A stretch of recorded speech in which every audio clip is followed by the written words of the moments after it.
So welcome everybody back to another OAO Member Spotlight. And today I'm very excited to have Dr. Derek MacDonald on the show. Welcome, Derek. Thank you, Jeff. So Derek, you've been involved in many things optometry related, but the topic of today's show is the Eye Health Council of Ontario, or EHCO, and in particular drilling down even further the collaborative guidelines that have been developed. So before we dive into that, maybe I'll give folks who don't know who you are a bit of a background. You graduated in 1992 from Correct. University of Waterloo, and you've been practicing in Waterloo full scope since then. And you have been involved at the association level. You served as president from 2005 to 2007, and then moved over to the college from 2010 to 2016. But back to the 2010, that's when the Eye Health Council of Ontario was founded. Is that correct? Yeah, formally, yeah. In the mid-2000s, around the time I was president, we decided to try and engage ophthalmology in some collaborative care discussions because at that point, TPAs were felt to be imminent. And so a group of us got together, and it was formalized after HPRAC recognized how successful it was in 2010.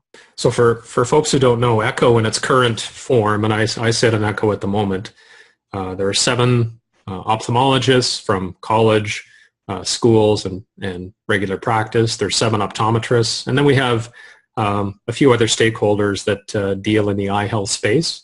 So I'm curious if you could maybe share some insights. So back in 2010, when you were part of this group, when it was first forming, what was sort of your rationale around developing collaborative care guidelines?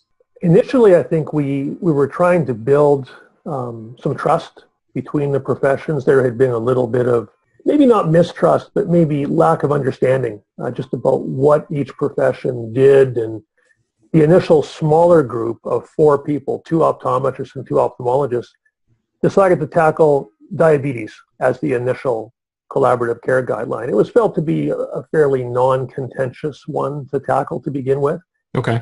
And it proved to be, I think, fairly successful. Everyone played pretty well in the sandbox, and I think we came up with a document that really nicely articulates the role that each profession has in the care of a patient with diabetes. And that success kind of set the stage to move forward with the other guidelines. Right. So would you say these guidelines are more like I guess a roadmap or a playbook on define the roles of each profession and maybe where the handoff or the collaboration begins? I think that's exactly correct because each profession has a lot of overlap in our scopes. Where exactly does a patient with diabetic retinopathy make that transition from optometrist to ophthalmologist or from ophthalmologist to retinologist? Right. And so this initial guideline tried to articulate that in a way that would really ensure consistency and ultimately make sure the patient ends up in the right place at the right time. We don't want patients with no retinopathy requiring treatment clogging up a retinologist's office. And yet we don't want patients who require treatment falling through the cracks. And this guideline tried to eliminate those 2 possibilities. So following diabetes, there are 2 other guidelines that have since been developed. You maybe want to talk about the other 2? Sure. After we kind of put diabetes to rest, we decided to move on to AMD. There was no real rationale for that other than it was felt to be another one with maybe a little bit less possibility to raise the hairs on people's neck. But we got partway through the AMD guideline when the TPA regulation actually came into effect, and suddenly optometrists were allowed to treat primary open-angle glaucoma. And so AMD got put to the back burner and glaucoma jumped to the front burner at that point. We recognized that we needed to, again, engage ophthalmology in these discussions, both from a pragmatic patient care point of view and a political point of view. Let's be honest, there was some politics involved here. We thought that the glaucoma guideline would be the most contentious one, but ironically, it probably turned out to be the easiest of the 3 so far, and I think there were a couple of simple reasons for that. Number one, we had a regulation that was a legal contract between optometry and the government that said, this is what optometry can and cannot do, and it was fairly permissive in the whole realm of POAG. And so a guideline really had that framework they had to follow. It was simply a matter of deciding what stage in that glaucoma continuum should a patient really make a transition from a primary care optometrist to a glaucoma specialist. And that decision turned out to be fairly easy because we all agreed that even though the legislation said we could treat any degree of POAG, there are some patients who really need to have a foot in the surgeon's office because they are at risk of losing vision. And there are a number of patients who don't need to be in that situation, can be managed quite nicely by a primary care optometrist or a general ophthalmologist. At the end of the day, the consensus was both those professionals can do a pretty good job up to a certain point, at which point a specialist really needs to take over the care of that patient. So what do you think some of the benefits are? Like, say, for example, a new grad who's just starting practice maybe wants to start into managing glaucoma patients. Do you see these guidelines as a good place to, read over and get in their head what they should feel comfortable with, when they need to reach out for help from ophthalmology? What are your thoughts on that? I think that's exactly what they do. I think we have to keep in mind as well that guidelines have no regulatory weight. They're simply a framework that a person can follow if they elect to.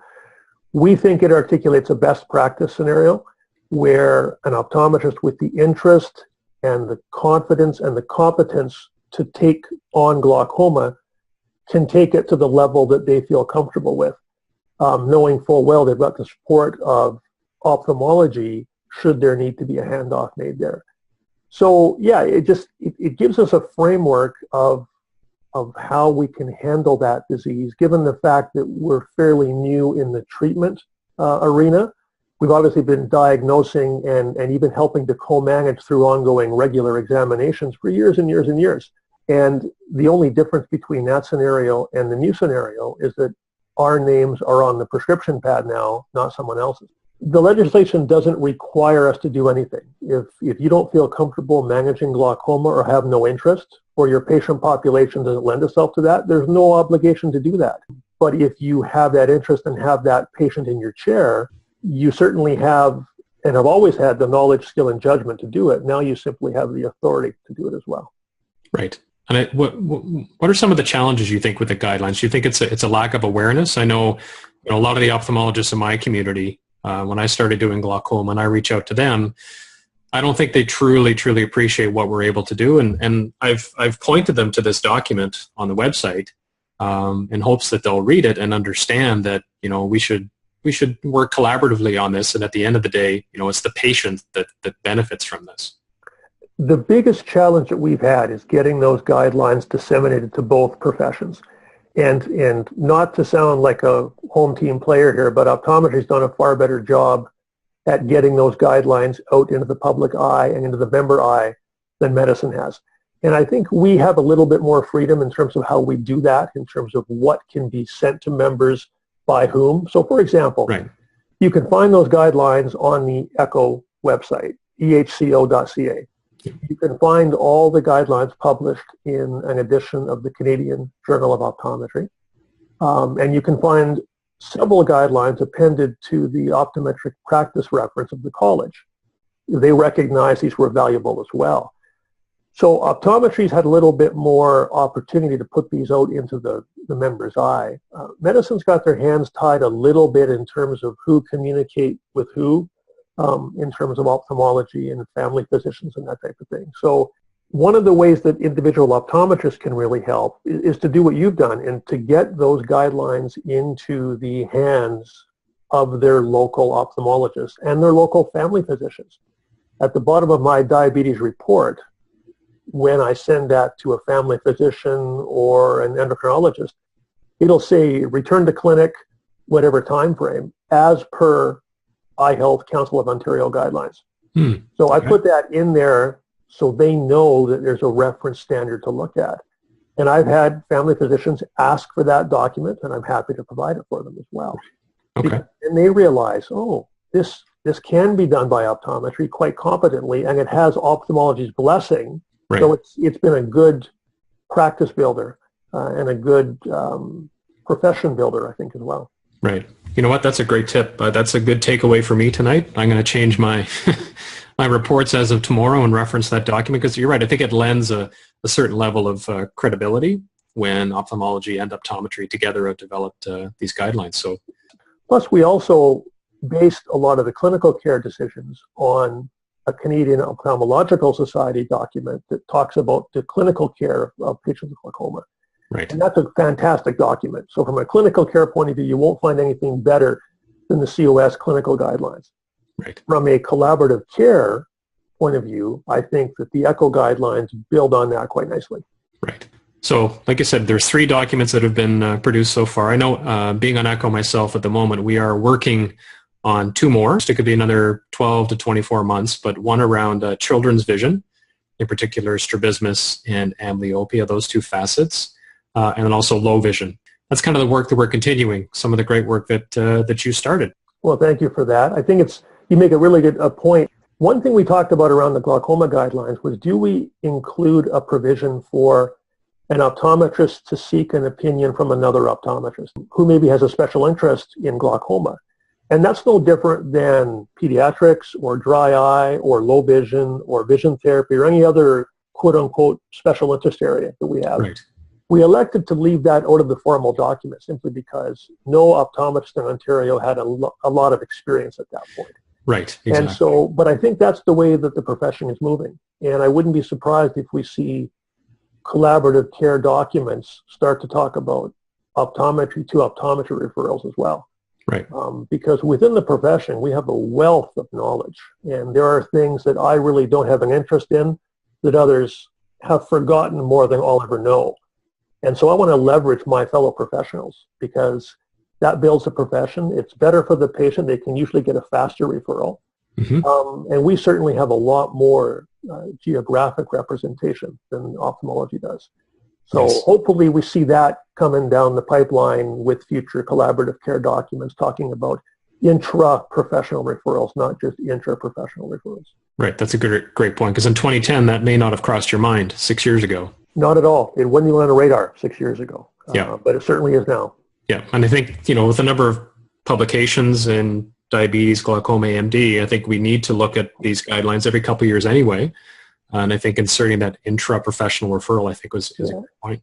All those guidelines are going to be living, breathing documents. And I think the moment you press print, it's probably out of date. Yes. And to have that living someplace on the web to be updated at a moment's notice, that's where these things are heading. Yeah, exactly. So I would, we'll put in the show notes the link to the EHCO website, and I encourage everybody to, if they haven't been to that website, take a look. The 3 guidelines are there in PDF for perusal and download, so I encourage everyone to read them over. So Derek, thanks so much for coming on the show today and giving us some history, some insight, some context around EHCO. I know I've learned a lot. Well, thanks for the opportunity, and thanks to you and all the folks at OAO for all the hard work that you're doing. Thanks, Derek. My pleasure, Jeff. Thank you.